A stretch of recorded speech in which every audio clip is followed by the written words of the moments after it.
embark on a journey of discovery into the heart of North American family stories. Welcome to the How We Got Here podcast, where family historian Brian Nash connects with guests to explore the often untold and always fascinating histories of their ancestors. Prepare to be moved, surprised, and deeply connected by these personal accounts.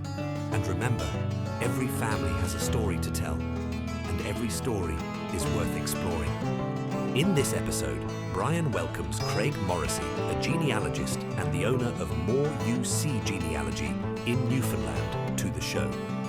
Morrissey, who is also on the board of the Family History Society of Newfoundland and Labrador, and works part-time at the Provincial Archives at the Rooms in St. John's, shares how his passion for Newfoundland history led him to a career in genealogy.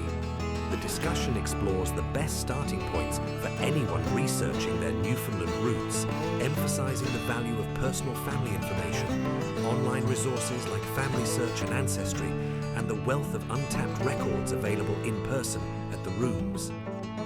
Morrissey explains that the Room's unique name is derived from the fishing sheds, or fishing rooms, historically used by fishermen, tying the facility directly to the island's strong cultural heritage in the fishery. The conversation then delves into the history of European settlement in Newfoundland, confirming that the early population was primarily driven by the cod fishery. Morrissey details that the main European ancestral groups came from the southeast of Ireland, like County Waterford, the southwest corner of England, Devon and Cornwall, the Channel Islands, and France. The pair discussed the transition from seasonal fishing visits to permanent settlement, which began in the late 1600s, and the key early records available, such as colonial office records and merchant records, which are crucial for research before widespread church records or civil registration, which didn't begin until 1891 to 92. They also cover the unique history of government changes, the availability of military records, especially for the Royal Newfoundland Regiment in World War I, and the development of other industries like lumber and mining, which brought economic change and led many fishermen to new work. Finally, the episode highlights the significant history of outmigration to the Boston States and other parts of the US and Canada, noting the large communities of Newfoundlanders that formed in places like Boston and Brooklyn. Morrissey offers practical advice on using resources like the border crossing documentation on FamilySearch and the Memorial University of Newfoundland's Digital Archives initiative for finding these connections. He stresses the importance of methodical, patient research, using physical charts to avoid contradictions, and not being discouraged by gaps in records. Craig concludes by revealing his holy grail of missing Newfoundland records, the almost entirely lost 1911 census, and the Catholic records for Harbour Grace that were destroyed in an 1866 fire. So sit back and grab your favourite beverage, perhaps some Newfoundland screech, unless of course you're listening to this while you're driving, then you'd better stick to coffee. Good day. Welcome back to How We Got Here Genealogy. I'm Brian Nash, your host, and today I have Craig Morrissey from Newfoundland. He's a genealogist there. He owns a company called The More You See Genealogy. And Craig, just to introduce yourself to our listeners and just let me know, them and myself, know a little bit about yourself and how you got an interest in genealogy. Sure. Well, ever since I was a little kid, I always had this avid interest in Newfoundland history and culture. I can remember being quite young, and I had one particular aunt who always gave me books about Newfoundland, and I still have those books. I'm a bit of a book hoarder when it comes to anything Newfoundland history. And fast forward a bit to around 1998, there was an evening, 10-week evening course on family tree research at the Memorial University of Newfoundland. And my brother Pat reached out to me and asked if I'd be interested in going with him. It was 10 nights. It was 10 weeks, one night a week for about 2 hours. And it was like two great worlds colliding, given my interest in history. And right from the get-go, it was a lightning bolt, and it was taught by a wonderful lady who I'm still close friends with, Elsa Flack. Um, so from there, doing my own family tree research, um, word, of course, spreads quickly. You're doing that, and then people ask, would you mind looking at mine? And a few years back, about 4 years ago, I retired from another career, but during evening hours and weekends, I was doing genealogy research for folks, and I launched my business, More You See Genealogy, and it's been my life. Thankfully, it's my passion. In addition to my business, I'm on the board of the Family History Society of Newfoundland and Labrador. And I actually work part-time at the Provincial Archives at the Rooms in St. John's as well. So my whole life is basically Newfoundland history and connecting people to their Newfoundland roots. Awesome. That's really I think how a lot of people they have an interest in history first, and then they then connect it with their when they start connecting their own family history, which is one of the reasons I really try to encourage people to get into genealogy or get into, I prefer to call being family history, because when you connect with that, you connect with history as a greater. It makes it much more personal. Absolutely. It gives you that interest in history, and too many people today, I don't think, know their own history as well as they should. And I think we're really lost when we lose that. So you took a 10-week course, and that's great to start doing the basics. But I know when you're in Newfoundland, because I have done a little bit of research on my own family from Newfoundland, there's some intricacies and differences that come with every different area where you're doing research. What things, resources are the most valuable if a person has their roots in Newfoundland? Where's a good place for them to start? Well, I think like any family tree research for anybody in the world, I always say the best tool you have is a mirror, and hold it up to yourself and to your family and start collecting the information you have. And then from there, I always encourage people to start doing a little bit of research. Of course, if you're not in Newfoundland, you would have to do that online. And there's, some of the more popular websites out there like FamilySearch, which is incredibly valuable, as well. Things like places like Ancestry as well. The Family History Society, Newfoundland and Labrador have a ton of resources online. And certainly, because I'm a big proponent of coming to Newfoundland and come to the island and get to the Rooms, the beautiful facility in St. John's that is a conglomeration of a museum, art gallery, and my second home, which is the actual Provincial Archives. And there are thousands upon thousands upon thousands of records. Like everything, there's a lot of stuff digitized today, but it's the tip of the iceberg, really. What is there. So I would encourage people that if you're going to do research on your Newfoundland roots, you discover that some of your ancestors came through here, that try to plan a trip, or for that matter, if you can't plan a trip, do look into what genealogical researchers are in Newfoundland who may be able to assist you. And that's, I think, often people that do genealogy, they tend to be a little, that do it themselves. They tend not to rely on other professionals. They seem that they assume that they can do it all. I know that's one of my weaknesses sometimes.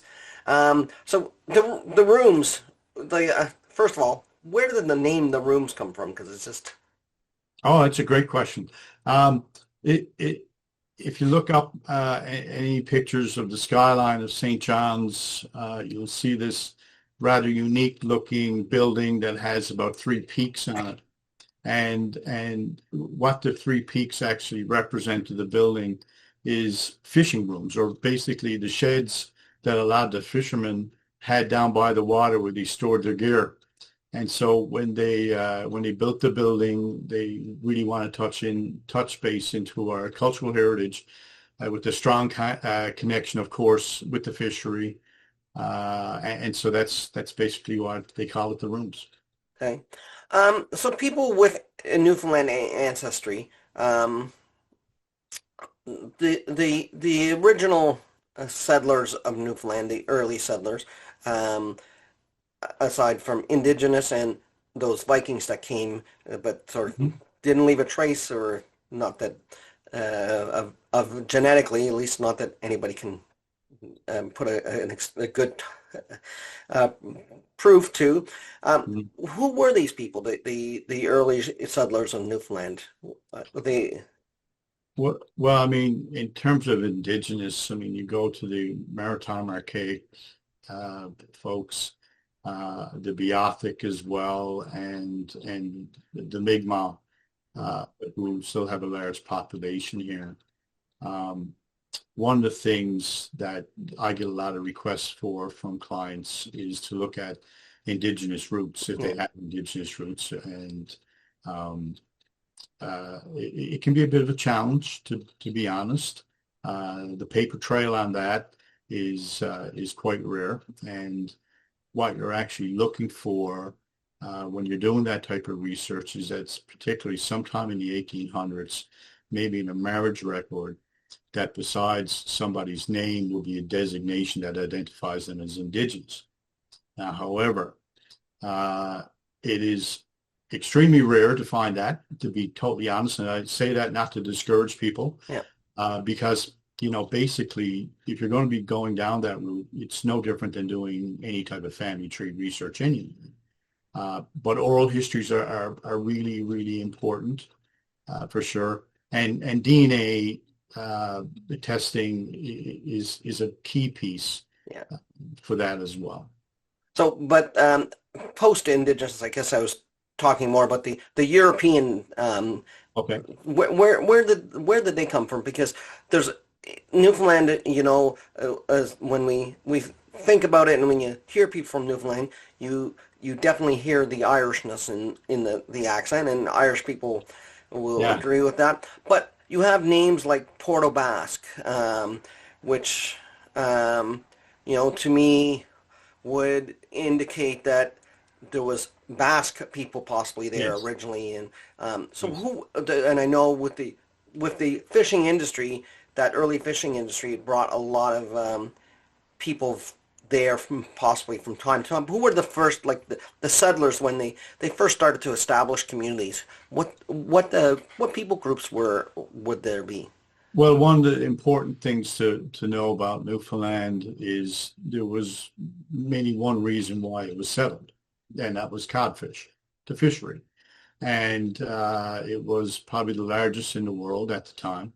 So in terms of where people came from, primarily you look at the southeast of Ireland, so places like County Waterford, and that's where my Morrissey ancestors came from.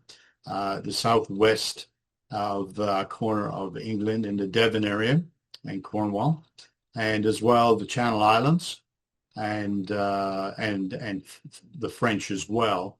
The French did a significant fishery here. We still have people here who have French ancestry, but that's mainly where they come from. The important thing to remember as well is that at the start, it was a very seasonal fishery, that they would come in June, start their fishing, undoubtedly set up some fishing rooms and fishing flakes to dry their fish on shore, but come November, they would leave and go back. Eventually, at first, they were discouraged from settling, But then eventually that particularly the merchants from the Devon area said, we need people there to protect our fishing premises.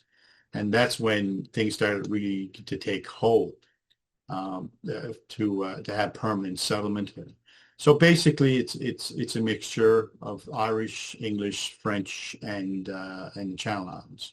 And when this first, I guess, more permanent, like you said, not just summer residency, when did it start to occur? Permanent residency, I mean, in late 1600s, there was Mr. Guy who came over with a settlement. It was the first really planned settlement in Cupids in Newfoundland, which is outside of Harbour Grace area. And some folks too would just not go back. They would just stay and head for the hills, I guess, and then eventually build their homes pretty close to shore. And for those early records, what kind of early records do they have, like these first settlements? I mean, both here and at Kew, the archives in London has significant papers. I know here, and again, I referenced rooms, although there are other resources we'll probably talk about as well. One of my favorite sets to access when we get way back is the Colonial Office records, which is basically the correspondence between Newfoundland and Britain at the time, because we were considered a colony of Britain. And a lot of times that there was some census records to capture who were in the coves. Mostly they would capture the men and how many people in their household, their religion, how many servants, et cetera, et cetera. And would there be a lot of records back then from the merchants in regards to the fishermen? Would there be, is there a good... Yeah, there would be. Yeah, I mean, there are collections, for example, like Newman and Slade companies, who were major merchants here way back, where sometimes it would just be an odd entry talking about a certain fisherman or whatnot, but it's well worth looking into those at the rooms, especially when you're going further back, and you're trying to establish who was in what location. So, for example, on the south coast of Newfoundland, there weren't much religious establishment there. And in fact, one of the first sets of records was from the Archdeacon in St. Thomas's Church in Newfoundland, who traveled the South Coast in 1839. And he noted in his journal that it was the first time those people had ever seen a member of the clergy. So going before that, you do want to try to look at the Colonial Office records and the merchant records as well, to see if you can glean out of that some mention of who was in these little coves. And I definitely, because I'm sure that's that would be, people weren't as interested necessarily in record taking, or they keeping prosperity in their day-to-day life. It was always business or government that would be had those records. Yeah, I mean, for the individual person, your day-to-day was basic survival. Yeah. And so collecting your fish and selling it to a merchant or a merchant firm, and basic survival. I mean, it was a harsh environment, and fishermen, established their houses and their coves to be close to the fishing grounds. And that's why you look at old maps of Newfoundland, and I reference the South Coast as well, and nearly every little indentation is a cove. It's a place, and they just got set up somewhat haphazardly, i.e. it wasn't something that was established by a government to say you must live here. They would just look at a cove and say, I can put a house here, and I'm going to bring my boat up, and I can put my fish flakes and I can row directly out to the fishing grounds. And so with those people, they weren't established by government to be there. Or, is there a point when there's records as far as land ownership? Like, I know when you look at other places where a lot of the settlers, where they lived was very intentional. They were given land grants to um, to go to settle at a specific location. So you have those records. When can a person, if they're wanting to look into Newfoundland records, when can they start to see those type of records? You can see some of those records in the mid to late 1700s and going into the 1800s as well, particularly those colonial office records I mentioned earlier, where they would look at they would go into an area and they would interview the people, and some of those records are pretty fascinating because some of the things they captured, one of the questions they asked is, how did you obtain the land or this property? And some would say, well, it was left to me in a will 20 years ago by my father. And so then you could just do your math and say, well, okay, well, we know this family was here just by virtue of that fact. But yeah, it's quite interesting to see that documentation. Okay. And with Newfoundland having a little different history than a lot of the rest of Canada as far as when you get into the 1800s and the 20th century, Yeah. and particularly in the early 20th century where there was and late 19th century where there was some changes in the type of government that Newfoundland had. Are the records consistent for those periods, or do you see? Well, like everywhere, there are gaps, and when Yeah. particularly if you're doing genealogical research, you're looking for religious records, church records, because civil registration never came into effect until 1891, 92. So you're looking for the church records for various regions. Uh, what you have to keep in mind as well, and again, like the example I gave earlier about the South Coast not really having established churches there until much later on. If somebody lived in a small cove, and this applies to Labrador of our province as well, is that you may see in some of these records that 6 members of a family are being baptized on the same day, and the marriage is being solemnized because they simply didn't see clergy every year. They only see them so many years. So that's something to keep in mind. But the records are not too bad. I mean, I know at the Rooms Provincial Archives, we have, a lot of copies of the church records. By no means are they absolutely complete for a variety of reasons. Some because of that they were just simply lost or burned, in fires, etc. But it's really it's a unique thing to do research here. And again, as like you say, the change in government. I mean, first we were completely governed from Britain, and then we had a representative government where there was local legislation. Then we got responsible government where we were fully fledged and had our own legislature. And then moving forward into the 20th century, for the period 1934 to 1949, we actually gave up our democratic government, and we were run by a commission of government consisting of 3 Newfoundlanders and 3 representatives from the Crown. And then, of course, in 1949, we joined Canada. Yeah. So records would be different. I mean, even military service, they obviously they didn't serve in the Canadian military during World War I necessarily, or World War II, but were they considered just part of the British Army, people that would have been enlisted at that point, and would their records be in England? Were they carried over to Canada?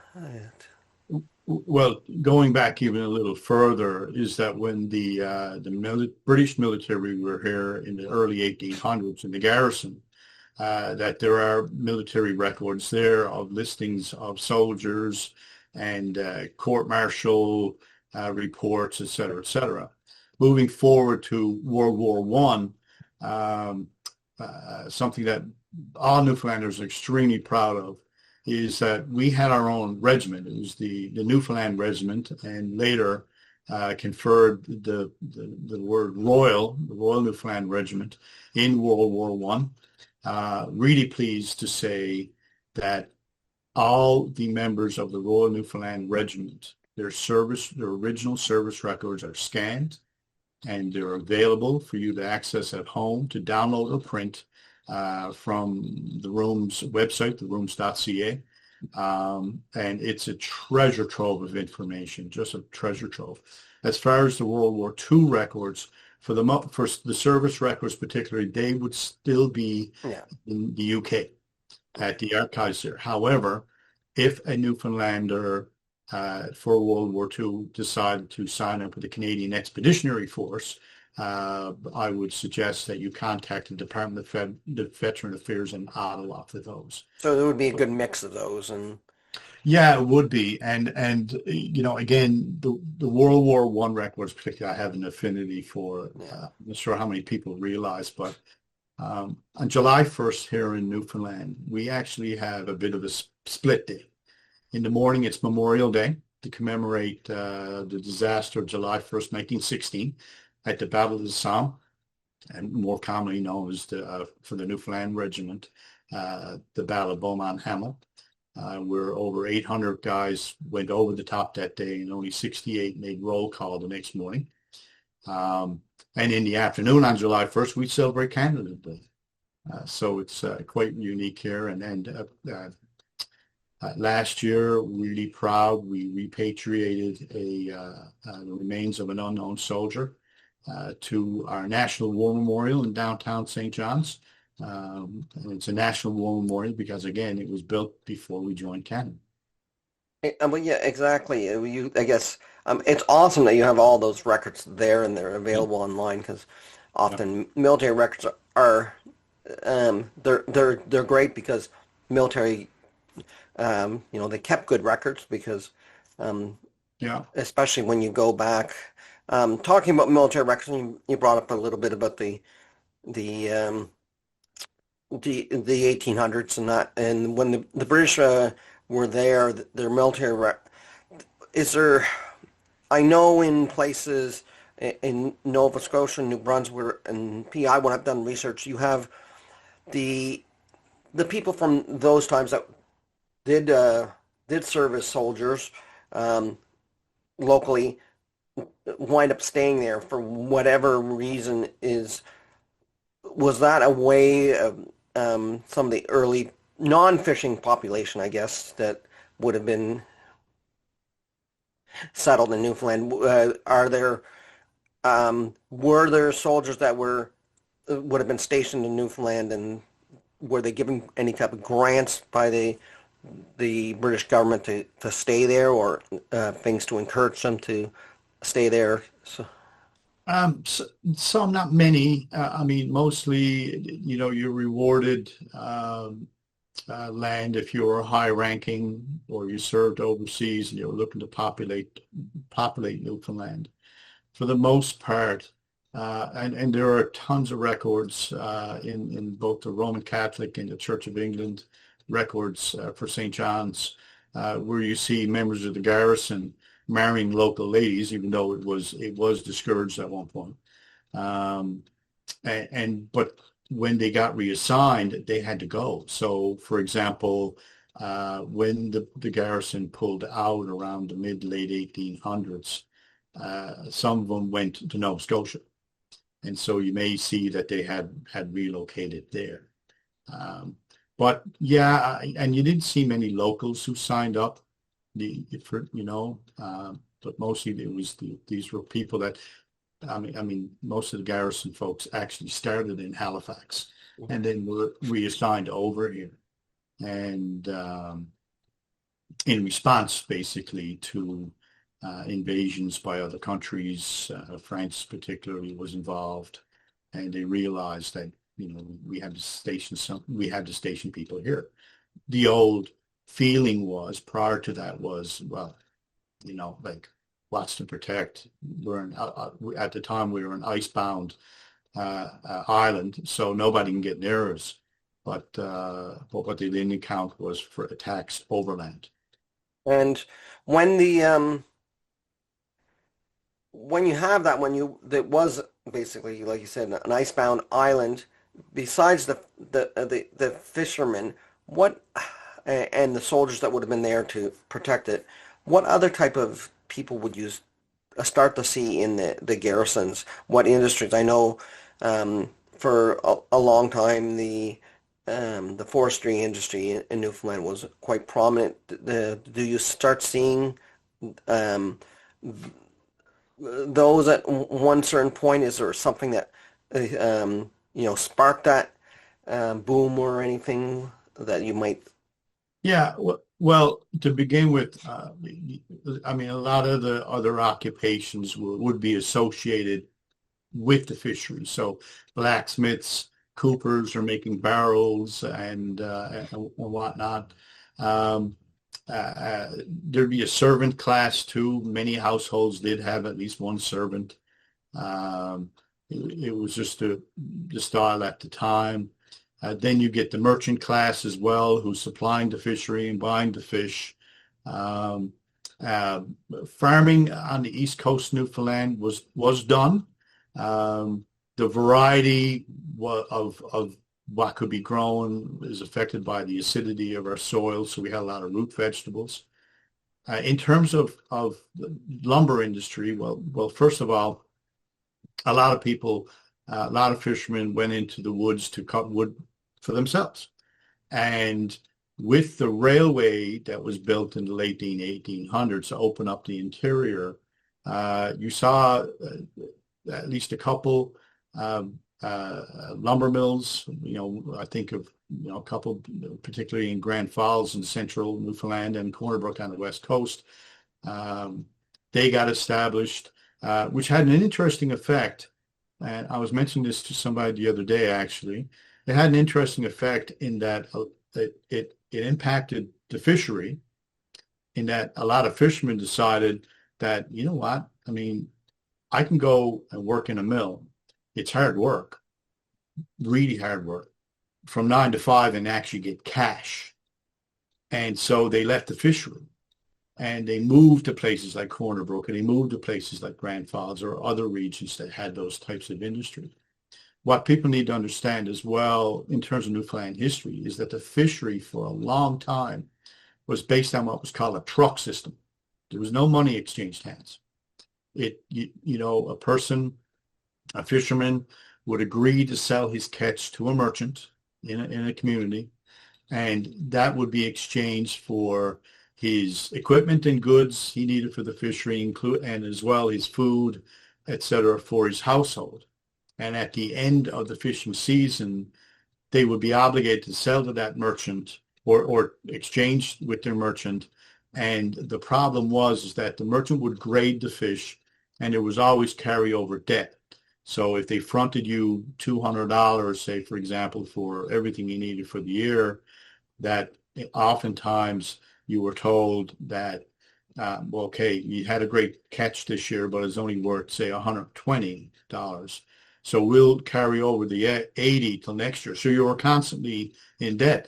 So when industry started coming up, and fishermen decided, I want cash money. I want cash money. And it was part of the reason why so many Newfoundlanders risked their lives going to the annual seal hunt, because they got a share of the catch, which was a bit of cash money too. And so you slowly saw the means of the economy changing. And what did that do? Like you said, it changed the economy. Now these were fishermen, the labor class, I guess at that point they would be. The were there the investment in these industries, were they people from England that came over, or were these merchants that had been established mostly in some of the port areas that then started to invest and build up? Well, there were some major merchants who I guess who had some sub merchants in the coves and whatnot or in around the bay. Some were independent though. And a lot of these merchants did start off over in England. And so you're talking about your Slades and folks like that. Um, Water Street in St. John's was, and places like Harbor Grace and even some places up in Bonavista, Vista, but they were the places that took the fish overall and traded it. And I'm sure there were pressures for the individual merchant in the coves as well of what they could offer. But yeah, mainly it was British, some Scottish as well, who were here, who were merchants. Again, Water Street and St. John's was just the fishing merchant capital of Newfoundland. And these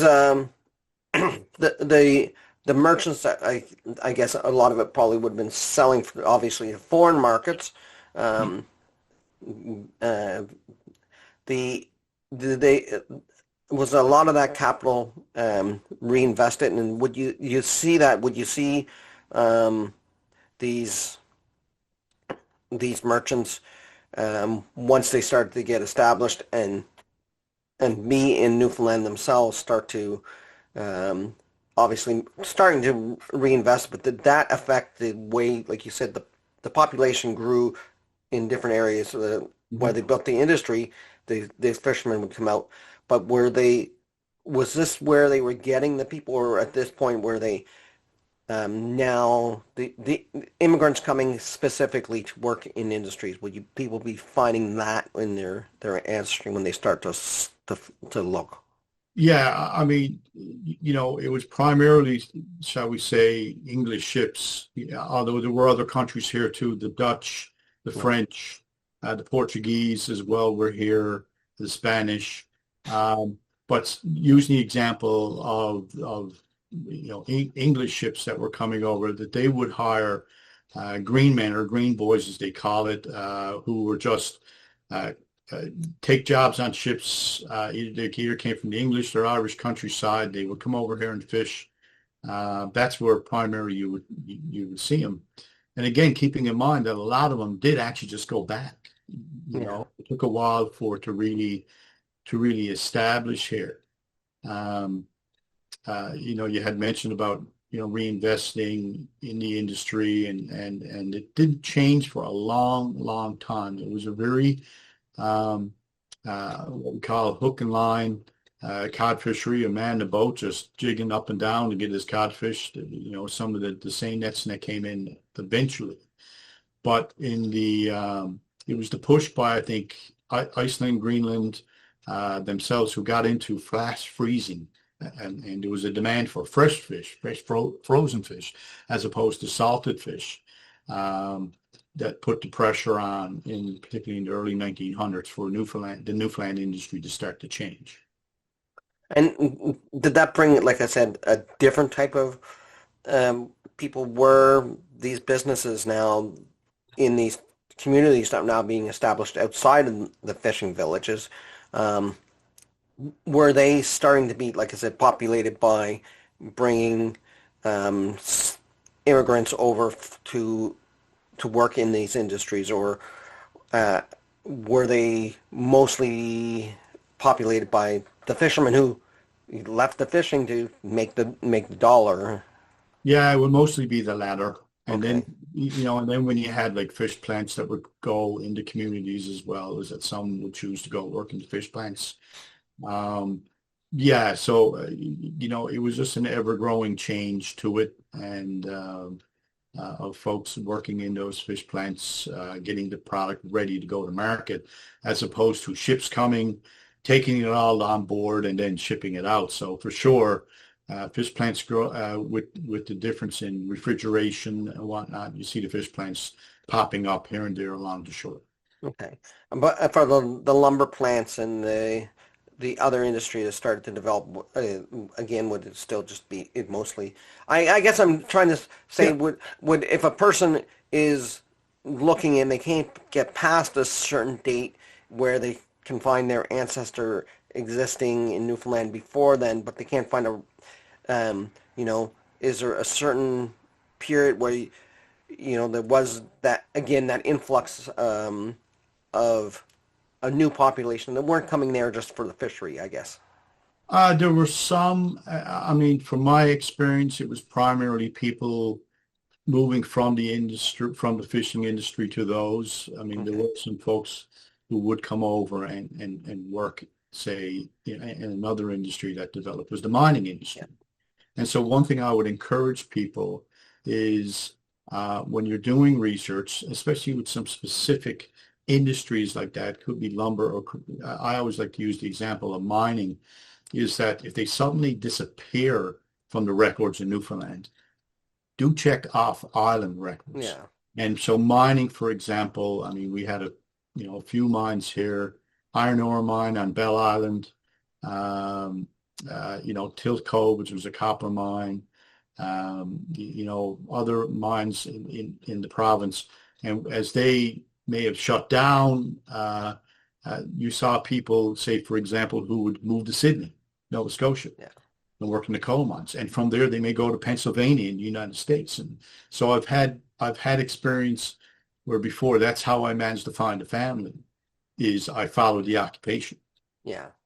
Oh, definitely, because often, I mean, I guess also on the other side of that, coming in Newfoundland, would there be, an influx of Scottish miners that were coming from Scotland that did mining that would start working in the mines or? Some, but not to a great deal. Okay. It didn't see that too much here. It seemed to be a lot of locals. Not saying it was Yeah. impossible, but when you talk, I mean, a great topic I like to speak to people about is out migration, because as many people came here and lived, a lot of people left. Yeah.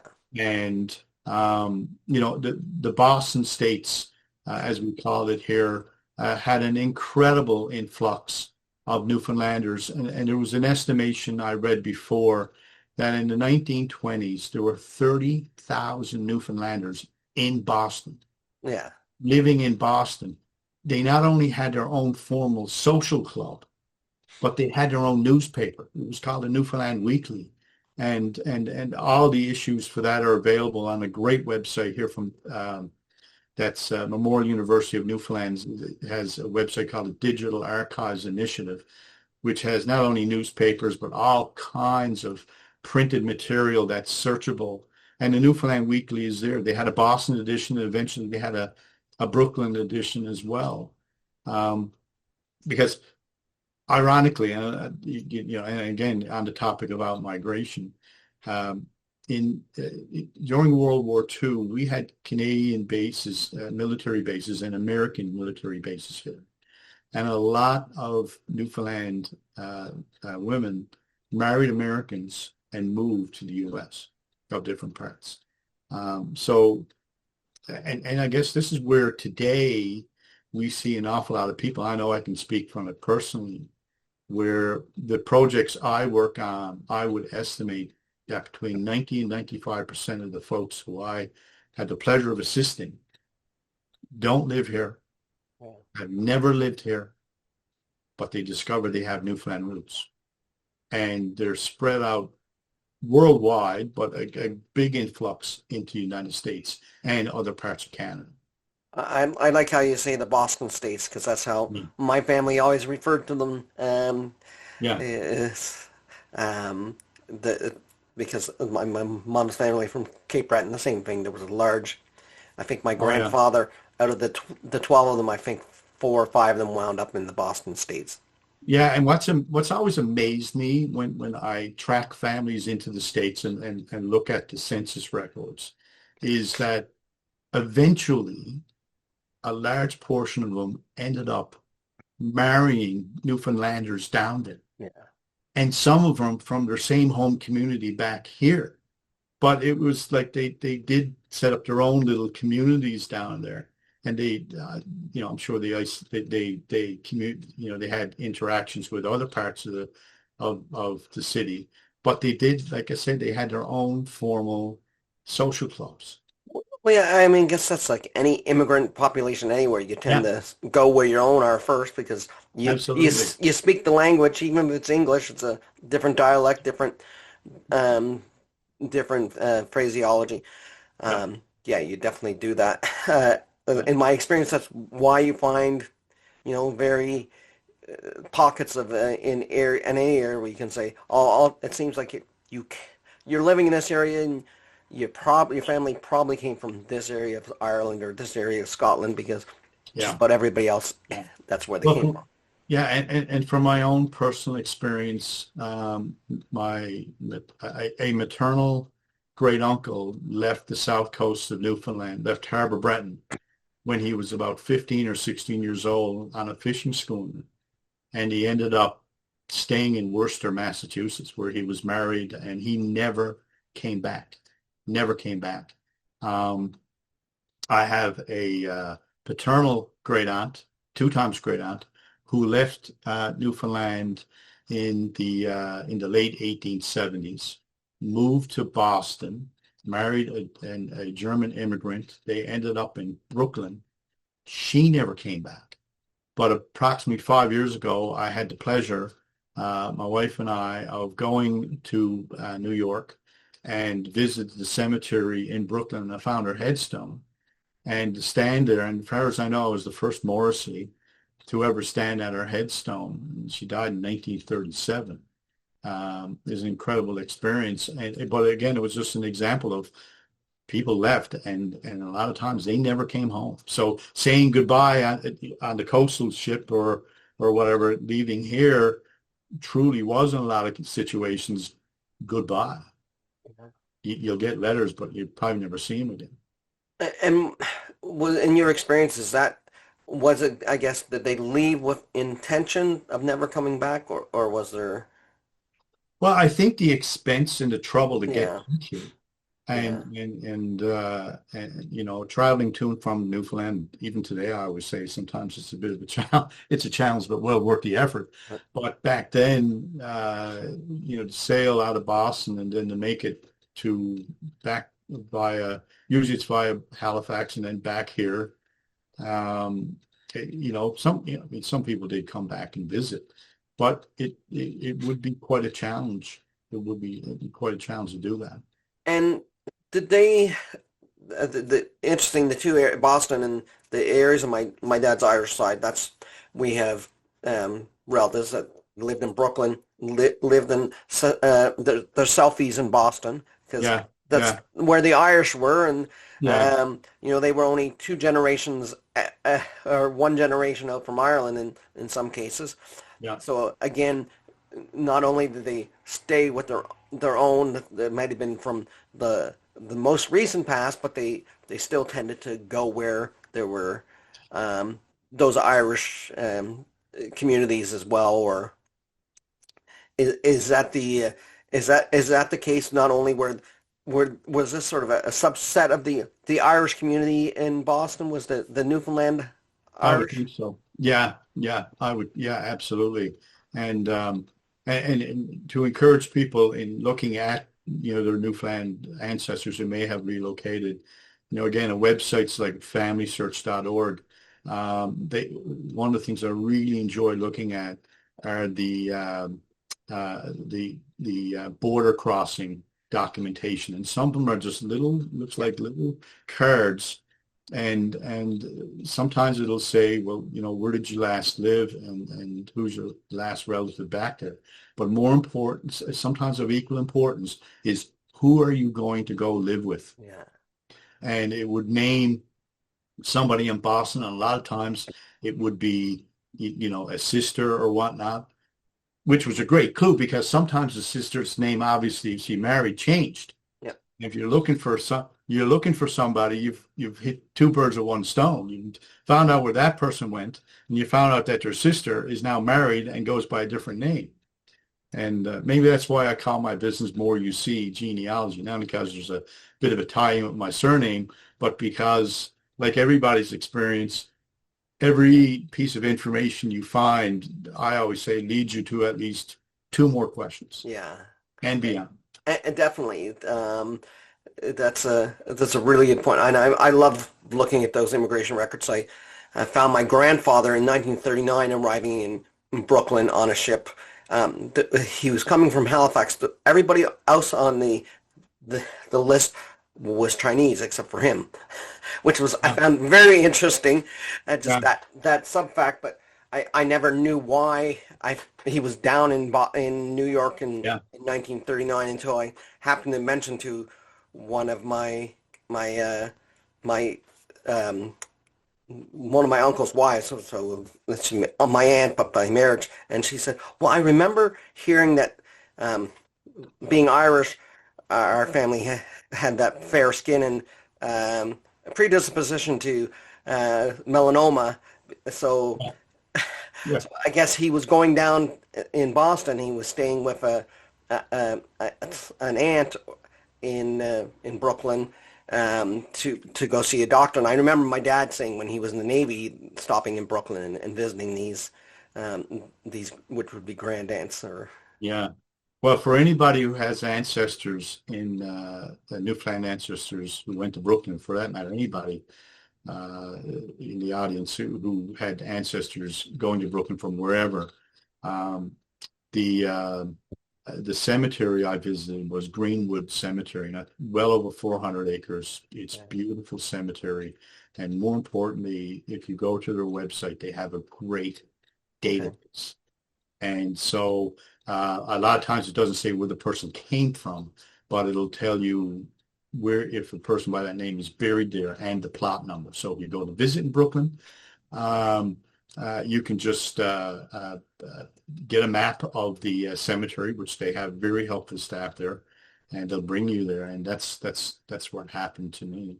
Although don't make the mistake my wife and I did. We actually walked from Manhattan to Brooklyn.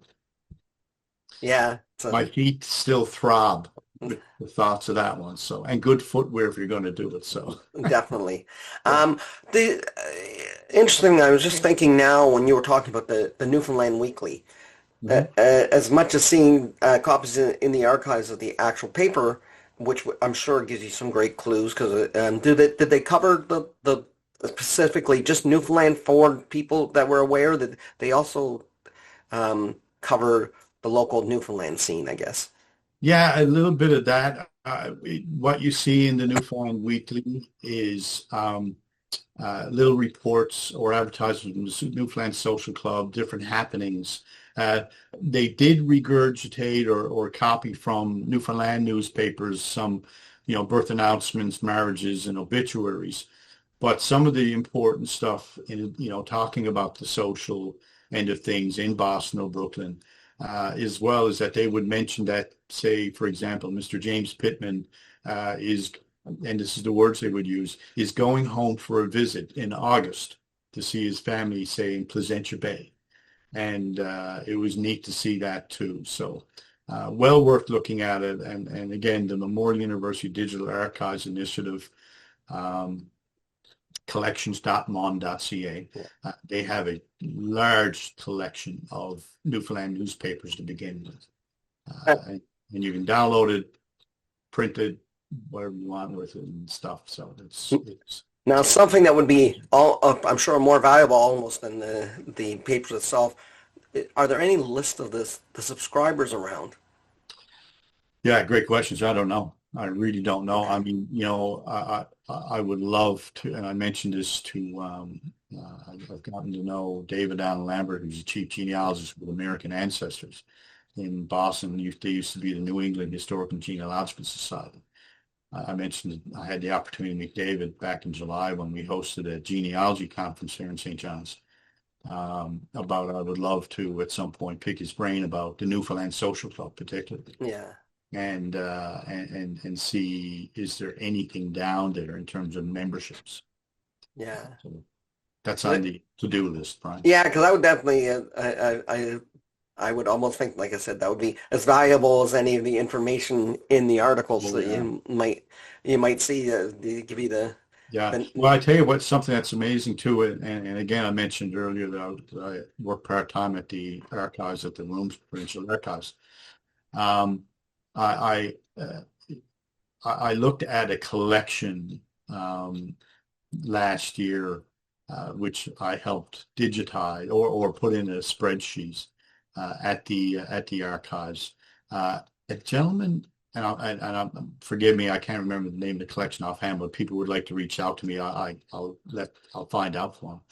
But a gentleman in the early 80s, up to about 1990, was sending to the archives clippings from Boston and New England newspapers, obituaries of former Newfoundlanders who died there. And it's an incredible collection. And so I want to do further work on it to find out who was this gentleman and why did he do it. I like to think he must have had Newfoundland roots himself, but there's a collection of the actual clippings of saying, Mrs. Jane Doe of Pooch Cove, Newfoundland, whose parents were blah, blah, blah, passed away at the age of 82 in whatever. And it's just a fascinating thing. And it just taught me, well, a continued lesson that you just don't know what's out there and you just need to ask. yeah. So getting back to, I guess, you sort of brought us back to sort of the important part is the resources that are available at the rooms. Your information, some of it's digitized. Is there a lot of indexes that are at least searchable so that if it is an actual record, you mentioned a lot of them you have to go there, but is there a good indexing that is done? Yeah, if you go on the Room's website and go under collections and research, there is a searchable database there to look at a lot of the other fonds as well. And not all of it is obviously digitized, but at least you can go through your index and plan your trip if you're going to come here and do research. Similarly, Memorial University of Newfoundland have some resources as well. There's the Center for Newfoundland Studies that they have searchable database. There's the Maritime History Archive, which is everything Maritimes. One of the common questions I get is, are there passenger lists and crew lists? There are, but they're for the very late 1800s. Yeah. It used to be held in England. And I believe the UK archives there a number of years back, I guess through spacing, was going to get rid of a lot of the records. And fortunately, some representatives of the Maritime History Archive managed to retrieve some of them, which is quite interesting. Also at Memorial University, there's the Archives and Special Collections, which is just a treasure trove of collections of information. Some of it is you can search it on database. Some of it you have to make an appointment to go see. So for anybody, for example, who would like to do research on our infamous long-term premier, Joseph R. Smallwood, his entire collection is at the Archives and Special Collections, including his bow tie and his baby shoes and other things and other pieces of paper and whatnot. So, but yeah, and I'm just scratching the surface on some of the things that are available. Newfoundland Labrador Public Libraries as well have a genealogical research collection, which is quite good. And that's accessible to anybody? It is, yeah, it is. Okay. And again, the challenge for most of these places is digitization. Yeah. But nearly all of them are very approachable in terms of dropping them a line, or if you see something, or how can I arrange to see that, or can you make a copy for me, et cetera, et cetera. Okay, well, just as we wrap up, there's one thing I like to ask people, and that is, as a genealogist, we are so much often we think and we look at things like, boy, I wish that census taker would have just printed a little neater or spelled correctly. or just I wish they would have had this detail or whatever Yeah. on a particular person. What are the things that you as a person are doing to maintain, I guess, your place in the grand history of the world, to make it easier for the researchers that come behind you? What's something you do, or something that you think of that would that people should do that will help their future generations? Because a lot of, I often say that census taker wasn't thinking that we'd be looking at their census 60 years later, so they didn't really care. They were doing it to get it Yeah. done.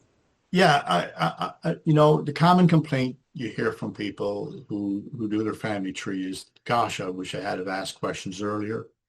And I reflect on that sometimes, and I think, well, when most of us were younger, we were most interested in the here and now and the future. We weren't, but as we get older, we start thinking about it. So soon as that inkling hits us, you start asking questions of your family members and start trying to collect stuff, collect stories, collect details, et cetera, et cetera. I would encourage folks as well, like I know at the Rooms Provincial Archives, that each month there's an Introduction to Genealogy course. That's really important to give you a little bit of a taste of what it's involved in doing research. I love guiding people in their research as well. When I have the pleasure of being of working with people on their ancestry, you can never really do a full family history. I mean, it just never ends. So I always consider it that my final product report is a baton that I pass to you to now take the information and try to build on it a bit more. But, some general things as well is that it's a journey. Enjoy the journey. There's not a real big finish line here. Realize too that, you're going to look through a lot of records where you're not going to find anything. However, that's an accomplishment as well, because you can say, well, I know the person I'm looking for is not in this set of records. But boy, when you find that record you need, you forget about all that other stuff. Try to plan your research as well. If you go into an archives looking for 10 people, you would be lucky if you find one. So come in and pick your target to say, I'm going to look for this one person today, or two people, and be patient with yourself and ask questions to people at the various archival resources places, and even our volunteers at the Family History Society of Newfoundland and Labrador. They're here to help. And I always say, in my time when I'm working part-time at the archives, my job is not only there to take your request slip and go into the vault and grab your box of files. It's to pick my brain and ask me, I've done this, where would you go next? And although we won't do your research for you, so to speak, but we can just give you some sort of guidance as well. So. And I like what you said there, because often, genealogy, if you don't start with a specific goal, you can find yourself way off track, or you try to swallow too much and you wind up choking, basically. Yeah. And if I can just add one other thing too, is just a habit of mine. So, to augment my background, I did the 40 course program through what's now called the International Institute for Genealogical Studies. And the thing about that institute, I can only speak to that one because I'm not familiar with other ones, is that you don't have to sign up for a 40 course program and get your certification. You can pick certain topics as well. And so if there is a certain area you're wondering about, go in on the website for a place like that, or any other place that offers training, and do a course. And sometimes it's even the introduction to genealogy, just to learn some research methods and whatnot. But one habit I have, which helps incredibly, is when I start working on a project, I will usually start doing, research wherever, online and the archives, Family History Society, Memorial University, the Newfoundland-Labrador Public Libraries. And after a couple of weeks, I have in my office a separate little desk with Bristol board. And I start physically drawing a chart. And for me, that physically doing it with, and I always say I write it in pencil until I can write it in ink to confirm what I'm doing. But a lot of times when you're physically drawing what the results you are, not only are you organizing your thoughts and you just don't have a jumble of notes and journals and stuff floating around, but it helps you see where maybe some errors you're about to make or some contradictions in the information. So then as you go along doing your research, I come back here and I'm just adding to the chart. And sometimes I know for me, I just need a visual. I need a visual. Some of the mistakes I've seen in family trees, particularly online sometimes, is that nobody is doing anything to purposely mislead folks. But sometimes it's simple things. It's just simple things like, okay, I've noted that they passed away in 1892. However, I'm looking at a marriage record about somebody by that name in 1903. And sometimes you actually see that in people's family trees. They'll continue doing it. But when you physically have to draw it, that you see that and you go, well, it can't be the same person. Right? Could be related, but not the same person. So, but yeah, and if anything else, enjoy this. It's just a wonderful, wonderful field to get involved in. And when you do your family tree and you discover about your ancestors, it will change you. It will change you because you get a better understanding of who you are. Exactly. And one very final question. Sure. What would be the holy grail of Newfoundland genealogy? Basically, the thing that is missing, that if somebody had this record, like, either because it was lost with either with fire or just, there's probably this record out there, but it just doesn't, it hasn't been found yet. Can I say two? Yeah. Okay. So number one is the 1911 Newfoundland census. There's only small parts that are there. The rest of it it's gone missing. It's missing, and it's a huge important part. Again, we only joined Newfoundland Canada in 1949. So when the Canadian census for 19 year before? Yeah, or year before, was it 1930 or 31? 31. Canadian census. We're so lucky in Newfoundland. We have the 1935 census and 1945 census. Those are all available online. So we're a little bit ahead of the ballgame. The 1911 is just little bits and pieces that are on them. But the second piece that I would love, I wish we could have it, is the Roman Catholic records for Harbour Grace from 1845 to 1866 was destroyed in a fire.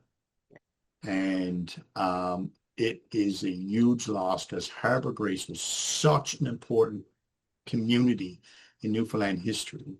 It could have rivaled St. John's as the capital at that time. And you had that 20-year period that's missing. And gosh, it would be so good. I mean, when I'm approached by people who say, I'd like for you to look into some records in this Harbour Grace, there's almost a chant in my head going, please don't say Catholic. I mean, you try to be creative and work around it, looking at the Harbour Grace Standard newspaper and whatnot. But those would be the two. I mean, there's many others as well, but those would be the two. Yeah. Well, the Harbor Grace one, I feel for you. It definitely. Yeah. Um, okay. Well, thank you very much. It's been very good. I really enjoyed talking to you. It's been a pleasure. How can my viewers, if they and listeners, if they want to find out more, how can they find you? Well, I have a website, www.moreucgenealogy.com, or reach out to me at moreucgenealogy@gmail.com. Okay, great. Well, I'll put those up definitely in my descriptions. Well, thank you very much, Craig. I really appreciate it, taking the time to talk to me today. Thank you.